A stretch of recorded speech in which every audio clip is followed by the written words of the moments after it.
হাদিসের মধ্যে আছে। নাফরমান যেভাবে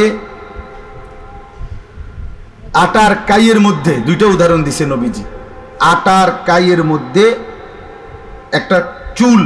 যদি আটকায়া যায়, এটাকে যেরকম টেনে হিসড়ে টেনে বের করে, আপনার বের করে, নাফরমানকে এভাবে ফেরেশতা বের করে আনবে। লিখছে যে যদি আমরা এখন বুঝতে তো সুবিধা, যে শিকের মধ্যে গোশত তাপ দিয়া যেভাবে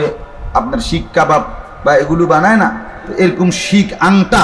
এই আংটার মধ্যে গোশত উত্তপ্ত, এটারে যেরকম টান দিলে ছিঁড়া ভিড়া আসে, আপনার জাহান্নামীকে, পাপীকে তার রুহু যখন কবজ করবে দেহ থেকে মালাকুল মউত, তো মনে হবে যেন এরকম শিক, এরকম আংটাওয়ালা এটাকে উত্তপ্ত গরম শরীর থেকে টেনে হিসড়ে এরপরে ছিঁড়া ভিড়া এরপরে বের করতেছে। তো এই জন্য বললাম,